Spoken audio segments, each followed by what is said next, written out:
The frigid weather continues here in New York, but that's no excuse for us with all these European leagues to catch up on and the return of Champions League as well. What's up, guys? It's Dave here for yet another episode of A Soccer Fan Walks Into a Bar. European games and the U.S. men's national team was also in action, so stick around for all the info.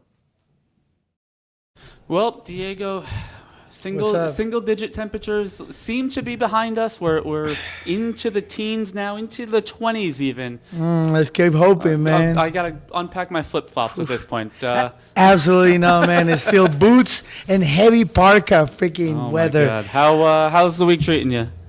Torturous. Yeah. I'm a Colombian, man. I come from the equator. It doesn't matter if I've been here for 20 years.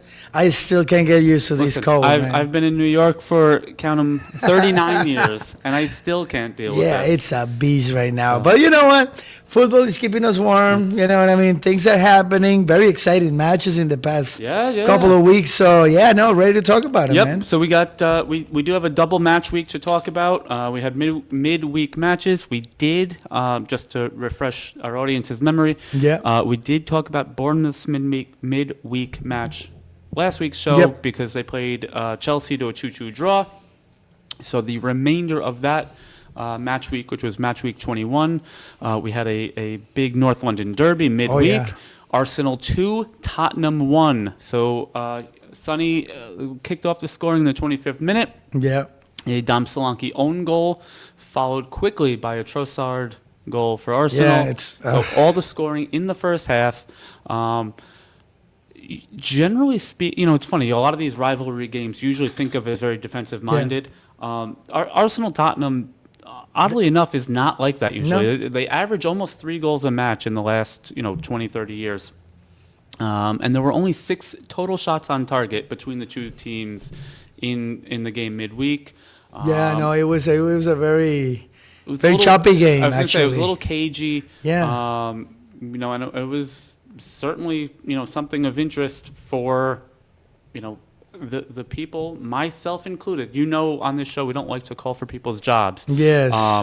But Tottenham is not looking good. 0 wins, all losses in the past 5-6 matches, so 7 matches. It's been a tough situation for them. They're not winning anywhere, not internationally, not in the league. With Ange, even when they're playing well, he can rub a lot of people the wrong way. Yeah. Both fans, fans of other squads. Yeah. The press certainly does not endear. He makes a point to piss off the press. You combine that now with poor results.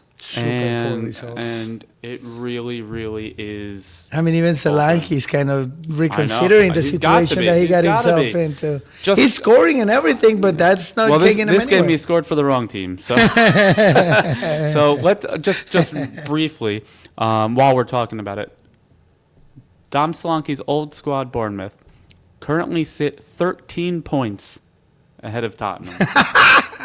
That is just some nonsense, but it's amazing to hear. I will say, I'm sure his paycheck is significantly higher. Yeah, he's not complaining right now about that. For the moment, he's making his money. He's trying to do his job, which he's doing. Again, like you said, he did score an own goal this time around, but he's been scoring consistently, at least one goal every other match. Right. So his job is being done. It's just the rest of the Tottenham team is just. I don't know. They're what do you call it? There was a term that I heard in basketball. They're ethically tanking. They're trying. But they just can't freaking win. No. It's just weird. It's just bizarre, man. And at the end of the day, a manager's job is to do what?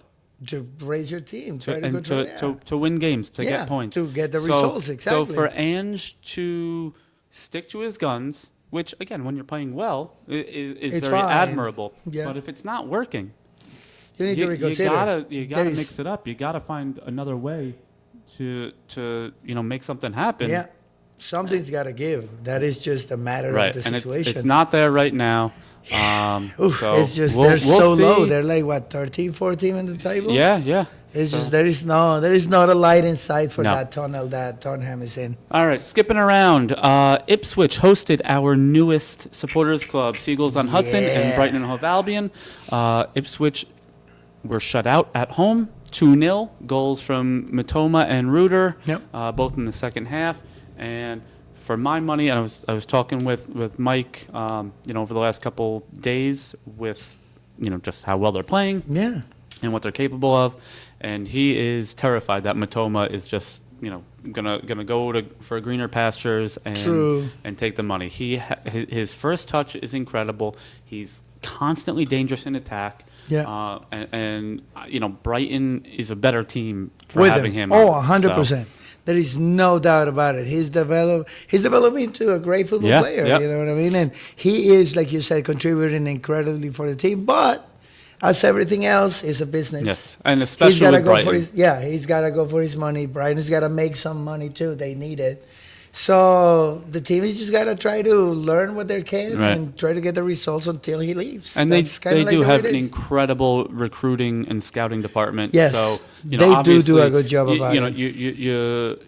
You relish the loss of potentially of Matoma, just like they did with Caicedo and Cucurella and Trossard, who we just talked about with Arsenal, and Graham Potter, their manager. So this is not uncharted territory for Brighton. They've been there many times, and they know how to get out of that. They know how to maneuver all these contracts and the people that is coming up. I want to see them. I see them like a little Barcelona type player, but in England, they know how to recruit from their lower levels and stuff like that. They also know how to scout from smaller teams in different markets. For sure. Alexis McAllister, I forgot about him. Who went over to Liverpool. They know how to do their negotiations. So I have faith on them, and they're getting great results. They are. All right, moving to the northwest of England, Man United hosted Southampton, the bottom dwellers of the league, and actually trailed at halftime thanks to a Manuel Ugarte own goal.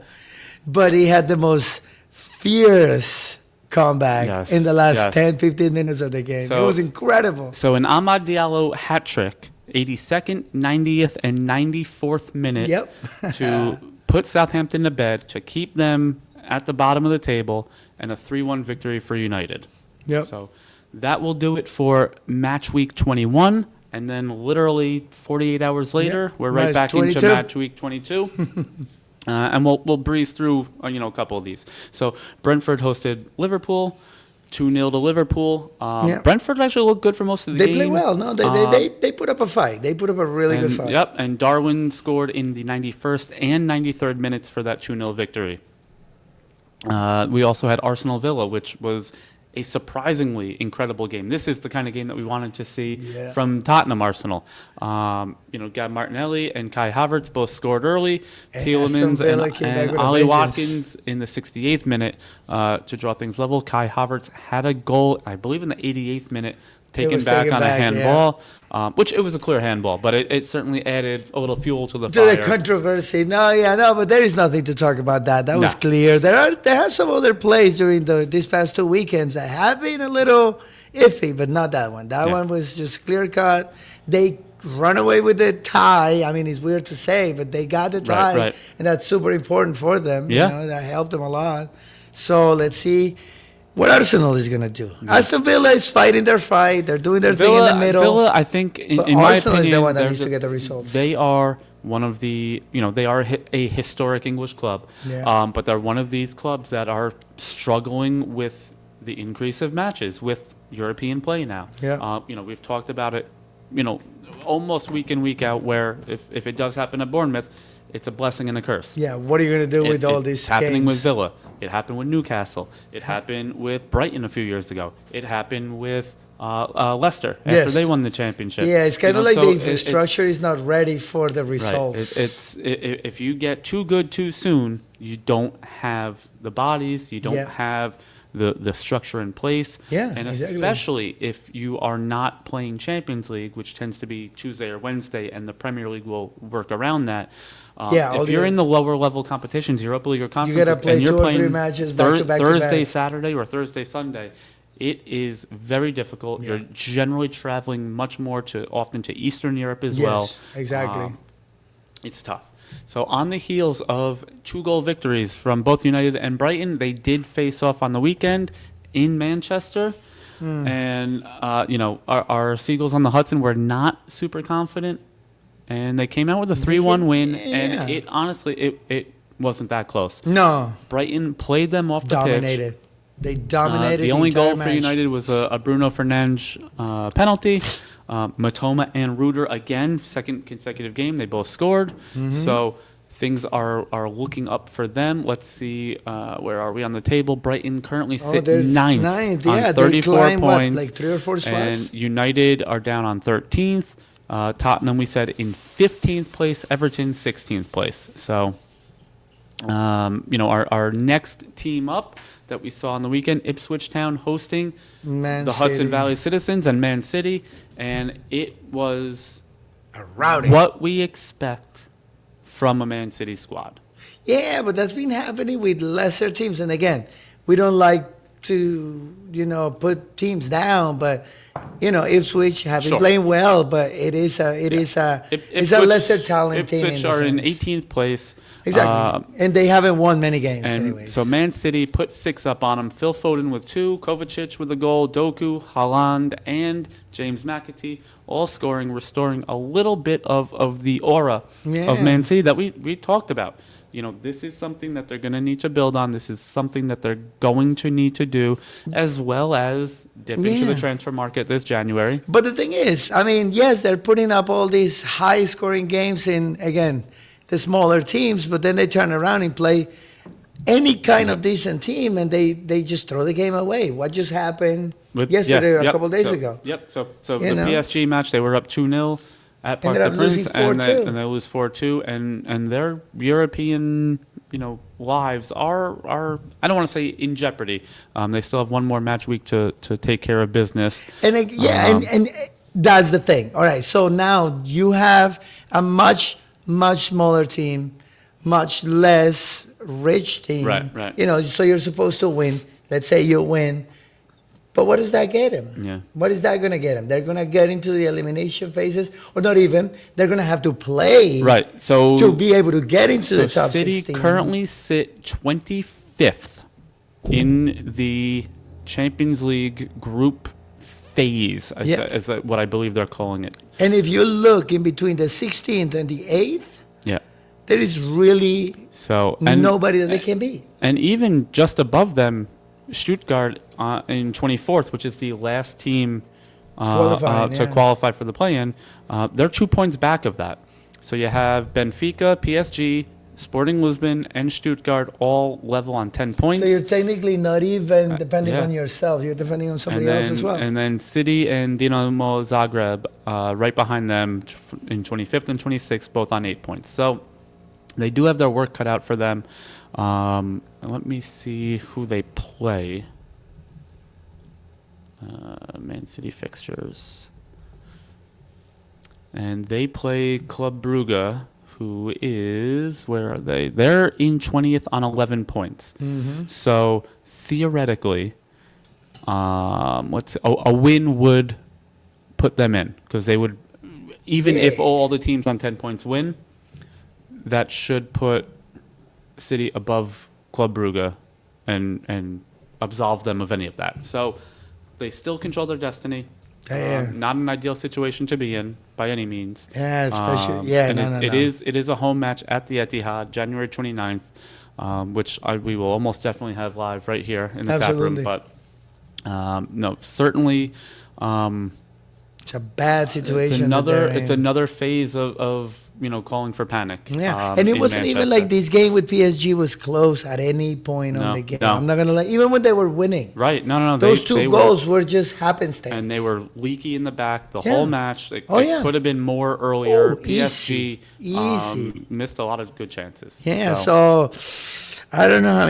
Again, we are fans here. We do follow the Citizens. We do support the team, but I don't know. I don't have many good things to say about that situation right now. For that squad, and yes, they are fifth in the league, but that is just because of everybody else doing the things they're doing, not because Manchester City is keeping up with any kind of rhythm in that area. Yeah, no. They're a lot of teams are knocking each other off, which again creates for a very exciting league, but does allow a struggling team like Man City, who did so well early in the year, to kind of tread water and stay afloat. All right, so Moving over to cherries on top, we had, which I just found this out over the weekend.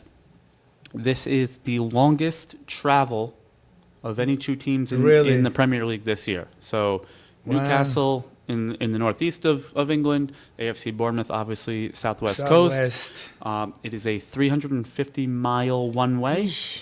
I was told that the coach buses for the away fans from Bournemouth going up to Newcastle left at 1 a.m. Oh, so he can make it on time. To make it up to the game. And 1,500 Bournemouth fans did make it up there. And what they witnessed was amazing. A 4-1 away victory at Newcastle. Justin Kluivert, his second road hat trick of the season. And for all the doubters, this one definitely counts. I got into it a little bit on Premier League Fan Zone with one of the hosts. Famously, his last hat trick at Wolves was it was 3 penalty kicks. So we were going back and forth a little bit with some banter. But this was the unstoppable force versus the immovable object. Yep. You had Newcastle United, who have won 9 straight. Exactly. They were on a roll. They were home. Eddie Howe former Bournemouth manager, was pushing all the right buttons against Iraola and Bournemouth, who had been unbeaten in 10 straight. Yeah. Traveling up. We were missing, I think, 10 players. The bench had a combined 9 starts in the Premier League. 8 of them were backup goalkeeper Mark Travers. Yeah, so absolutely not a ton of experience on the bench. I was joking around again on Premier League Fan Zone You're about to go any more injuries, and I think Anthony Iraola is going to need to suit up. It's been wild. So it's been a tough situation, but they have been able to stay steady. So a 6-minute goal from Justin Kluivert. Bruno Guimaraes leveled things at the 25th. Justin Kluivert again just before half. And then things started to get a little saucy. Yes. It was a very chippy, very physical game. Finally closed out in the 92nd minute with a third goal from Kluivert, assisted by none other than our American hero, Tyler Adams. My man Tyler, he was part of the key of that victory. He was grinding with everybody. Crushing everything through the middle, breaking up almost every attack. And between he and the center backs, Alexander Isak, who I believe has scored in 8 straight matches, did not get a sniff. Milos Kerkez, I was going to say, closed out the scoring in the 96th minute with an assist actually from Justin Kluivert. So he had a hat trick and an assist. Yeah, that's what I was going to say. Him and Tyler, to be honest, top 2 players of the game. Oh, yeah. And the beautiful thing that I've seen from Tyler is that, yes, like you said, the defenders and him are communicating extremely well. They're playing extremely well together. Yeah. They're backing each other up really well, so that midfield seems super secure. And that's what's bringing all these opportunities and stuff. It's amazing. I love it. I was talking to a bunch of the, like Bournemouth Facebook groups over the week. And not to be cliche, but Iraola has them humming at a level where it's, we use the American sports cliches of like next man up and this and that. They're living it. But, again, I truly believe that the whole of Bournemouth right now is greater than the sum of all these pieces. Absolutely. And it is a true testament to what Iraola's got going on there and what their staff and their scouting are doing. Parenthetically, Justin Kluivert actually played with Tyler at RB Leipzig, back a few years ago. Yes, sir. So, there are all these weird connections, and everything seems to be going right. And he's maximizing all this. Despite all the injuries and the knocks and the weird travel requirements of a game like this. Yeah, exactly. No, and I was watching reports, and it's the same thing. It's just like even the players that are injured, they are being part of the team. They're not just kind of like being like, well, I'm injured, I'm not going to play, I'm not going to care. No, they care even more when they're in the bench. They're supporting the teammates, talking to them in training. It's a family. It's like one of those things that this team is transcending from just a group of players really to become a unity. And that is just one of the most amazing things that us as supporters here can see. And it's funny, obviously, our casual fans that are upstairs that just come every once in a while to watch a game, Yeah. they know, what we stand for here with Bournemouth. And I'm finding that even they, tangentially are rooting for Appreciating Bournemouth it. now Yeah, they're appreciating because the of what they're situation. able to do. Um, And they get to see it. Right. Because that's the thing. They get to see it here in the matches when we show them and they're just Yep. here, you know what I mean? Because they're here. Yeah. They get to see this team winning, getting these results, playing these incredible, grinding matches. And maybe we can start getting some more fans for that team, you know what I mean? That's the kind of exposure that we love to have here. It's certainly been and then growing we'll try up, to get up there. here. And when I say up here, not just the tap room, but New York, and the U.S., and, Yep. and the global game is really starting to recognize what Bournemouth is capable Yes, of. 100%. So that will do it for our first segment with the week abroad and cherries on top. We'll be right back with a U.S. national team version of 100 Miles to Home. Let's go. So stay tuned, guys. Cheers, guys.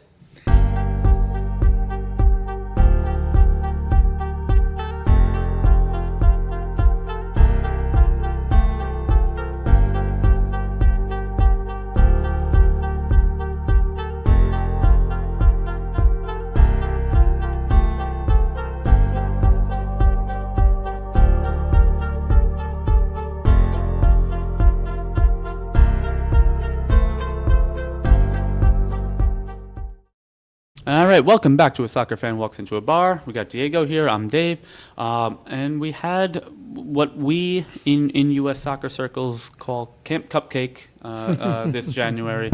So for those of you that are not as in tune as some of us are, the January international window that the U.S. does is generally speaking all MLS or Mexican League based players. Obviously, with the return of Champions League and the European leagues, in the swing, it's not a FIFA recognized window, but it does create a unique opportunity for the U.S. national team staff, especially under new manager Pochettino, to take a look at some of these. No insults meant by it, but let's just call them the second tier guys. Yeah, no, and that's what it is. I mean, they're not the European They're either team players. they're younger Yeah. or they just don't fit a certain mold that has allowed them to go to Europe. But it does allow them to be seen. And that's great. Both in camp and, certainly European scouts are looking at these international And matches. that's kind of like what it is the exposure. I mean, that was something that Brazil used to do a Right. lot. And they kind of like fell by the wayside on that. And look what's happening. Yeah. You need to give those, younger players or, players in your own league that exposure, even if it is for a couple of matches. Because how else are you going to get them ready? How else Right. are they going to be recognized somewhere else? That is a key part of, I believe, in any national team. Everyone should do that. I to agree. be 100% honest with you. I've always kind of been on the fence with it, but it's certainly, in light of, especially under a new manager, it creates just more opportunities for players to be seen. Yep. Less fitting of round pegs into square holes. Now you have a much bigger Absolutely. breadth of knowledge to see these guys. So Exactly. And then you can just reach out if something happens, what I Right, mean? right. Especially, like we said, with the amount of games they play, the propensity for injuries, Yeah. playing all these matches. Now you got a much bigger pool, like you said. Pulisic's out. I believe Tim Weah took a knock, I think, after he scored. I'm not sure. But, yeah, the fact that, any national team needs more than 18 players, Yep. to 100%. look forward to, on a roster. So let's get to Absolutely. the on-the-field stuff. On Saturday, USA hosted Venezuela. 3-1 win, goals from Jack McGlynn, Patrick Agmiang, and Milovic. A late goal from Venezuela to restore a little bit of, dignity to the Venezuelans, the Vino Tintos. But And that was a good match. it was. No lie. Venezuela played decently. And like you said, they got the result with the second line, which is important. Yeah, and then just last night, U.S. hosted Costa Rica. This one was in Orlando. Brian White in the 21st. Caden Clark, a former Red Bull, scored in the 77th. And Patrick Agniang again in the 90th. And oddly enough, Agniang, it went from playing NCAA Division III soccer Wow. to Really? now scoring consecutive goals In the for national the with the U.S. national team. So That's it's been amazing. a really cool story for him. I was a former NCAA soccer player. Yeah. Both at the junior college level and a four-year school.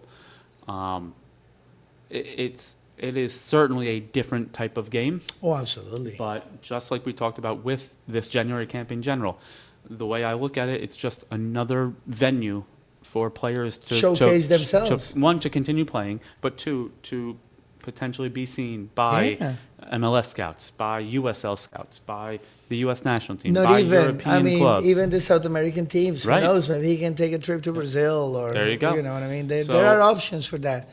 And you know one thing I saw in the Costa Rica match? The resiliency. They were tough, though. Yeah, That game, if we talk about Chippy earlier, Well, this listen, one was worse. This one was South American I was soccer gonna say, at its best. We are all well aware of what CONMEBOL and CONCACAF games are made of. Yes, it's so. Even though both the U.S. and Venezuela and Costa Rica might not have had their full arsenal of players, Yes. the style is still there. Oh yeah, the game was rough. They withstood. For these unproven guys to get through that Yeah. and play, Yeah. and get the result and look good doing it, Yeah. it's a feather in the cap for Pochettino and this Absolutely. U.S. national team as we approach. Really, a lack of competitive games because when you host the World Cup, you're not qualifying. You can't do anything. So You don't have to do it's anything. It's 2 years now of friendlies. We Yeah, have it's very to have to tough. find and this is a way to find it. Yep, So, that's it. Now it needs to happen with Brazil. It needs to, we're- the USA we're- needs to start we're pulling okay. some strings, though. No, it has to happen, man. It has to happen. to play against Brazil. Hey, yeah, I exactly. thought you were hoping for Brazil to have a renaissance. No. we don't want We that. need to play Brazil. USA needs to start playing some German, games. They need to play France Yeah. if they can get a chance. There is a possibilities. This is a very rich country. Like you can always it's- arrange it's- something. Honestly, it's just a matter of finding the days in the calendar That's it. with Copa America, with CONMEBOL That's the problem. qualifying, with UEFA Nations Everybody League. else is actually So qualifying. They don't got time for that. It makes it very difficult. But as you said, there are resources available financially for U.S. to make this happen. Yeah, absolutely, man. All right. So moving into what's on tap, a triple header of sorts on Saturday, Oh, and that's let me it. So we have both. We have a surprise top of the table matchup of Bournemouth hosting Nottingham Forest. I know. That's I was looking at that and I was like, yeah. I nobody is more shocked than I am as a Bournemouth guy to see third place Nottingham Forest visiting seventh place Bournemouth in January. It's not like this is like third week of the season. That wouldn't be the case. Like if this was just the beginning, we'll see. They're hitting good strides right now. Right, we'll see. right. No, this is mid-season, So man. this is Full flesh. I can't believe I'm saying this. This is a pivotal match for Champions time. League spots. Yes, yes, It is. It is great Oh, my to God. have this pressure. And and I don't know if you've noticed, but like Bournemouth right now is running the table. Yeah. They have played Chelsea. They play Newcastle. So they've beaten They play- Newcastle yeah. away. They've beaten Tottenham away. Beat Was Chelsea. that away? I can't recall. They beat Man City at home. They beat Arsenal at home. They beat Man United at home. Yep. So they've knocked off some big squads. Big names. They are not afraid of anybody right now. And we cannot say that any of those games have been No. easy for the opposite Right, team. right. Bournemouth is giving everybody a run for their money because they know this. Yes. They're just So killing it right that now. match will be 10 a.m. on Saturday the 25th, alongside Brighton playing Everton. Yeah. So Everton mightily struggles this year, Yes. but they are always a squad, especially under new manager Dave Moyes. They're always ready to fight. Yeah, they'll be much better organized. They will have some dangerous chances. Brighton is on a bit of a hot streak here, so we'll see if that can continue. Yeah, I mean they're climbing the They the table are. like They're back in the top like- half. They're like looking crazy. good. Yeah, they're ninth. still waiting on a couple guys to get back from injury and play more consistently. But Yep. they are in a good spot right now. Following that, the late kickoff on Saturday, 12:30 p.m., Man City hosting Chelsea. So that is a match, again, that it's fourth against fifth in the league. Yep. And that could be, for Bournemouth's sake, you hope it's not a draw. Yes. You Bournemouth and Newcastle and probably Villa even want a winner out of that match. Either of them. They don't necessarily have to be, Chelsea, which I kind of do think are in better form. Oh, by far. Much more confident when it comes to their play. So I kind of have them winning. In the league, Chelsea have only won one of their last 5. So I think Man City needs this win more. Oh, yeah, absolutely. And then you hopefully, for Man City's sake, you say, okay, the PSG game was just a blip on the radar. They are trending back. Before the PSG game, I think they were unbeaten in 6 or 7 straight. Yes. So they were even the best of squads are going to lay an egg every now and then. But that's not an egg, man. That's a dump. That's what we're saying here. So is it a one-off for Man City and they are back, or is this continued trend of things to come for City where they are going to struggle in all competitions? Yeah, no, let's hope it's not. Let's really, really, really hope it's not. It's just what you see on the field tells you otherwise, in a sense. Oh, absolutely, without a doubt. We love City here. You know what I mean? You're a City fan. I appreciate Haaland a lot. Yeah, I mean, there are many players that I love from City. For years, they've played a style that is just awe-inspiring. Yeah. And then I don't even recall who. I was talking with a couple guys the other day where, obviously the Rodri injury. They stabilized the team incredibly. It proved that he, in my eyes, was the true Ballon d'Or winner. Yeah. But I don't think anyone anticipated it would have that much of an impact. No. And then, oddly, and you see this with the American game sometimes too. They just seem to have all at the same time gotten very old very quick. Yeah.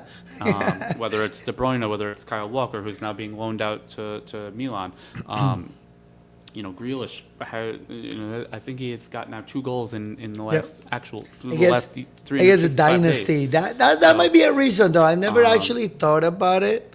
But yes, you have a lot of players that are hitting that wall. They brought back Gundogan. He is not the player that he was. Bernardo Silva is not the player that he was. No, you're right. They might need to get a new, younger. Well, that is the price of success, though. Is you can't bring along these 17, 18, 19-year-olds as you would if you were not winning every year. Yeah, you're right. So it's I joke around. Obviously we have a lot of American sports fans here as well. It's kind of like the curse of the Yankees, where when you're that good for that long, you don't bring the guys for the minors. You don't build people. Right, you get people that's already ready. Proven stars. You're right. You're 100% right on that one. So that'll do it for our week on tap. One for the road. You have anything for us? Barcelona, man. I'm all the way on Barcelona. I can't believe what's happening to this poor team, but the field. That team is one of the most exciting teams to watch right now. They truly are a telenovela right now. They are, absolutely, man. On the field, off the field. Everywhere. The 5-4 win at Benfica. The destruction of the Clásico for the Supercopa, everything. The fact that they're struggling to register players off the field. It is. I truly do feel sorry for any Barcelona fans right now. I don't know, man. Every day you wake up and you don't know. You don't know what the hell is going to happen. You don't know. You laugh, you cry, you have a heart attack. It's unpredictable. But that makes for must-see TV, man. For you and I, yes. For everybody, believe me. It's a roller coaster. It's like having a toxic girlfriend. Oh, yeah. And those are the ones that we cannot get rid of. So there you go. Listen, I said it. We're both happily married men. Let's put that we out are, there. but when we were young and you had that crazy girlfriend that you woke up and you didn't want to answer the phone because you never know what that call was about. There you go. That's Barcelona right now. So mine is a little bit, not totally different, but a little bit more tame. Borussia Dortmund have fired manager Nuri Sahin. He played for Dortmund 2 different stints. They fired him on the heels of 4 straight losses. Dortmund currently sit 10th in an 18-team Bundesliga.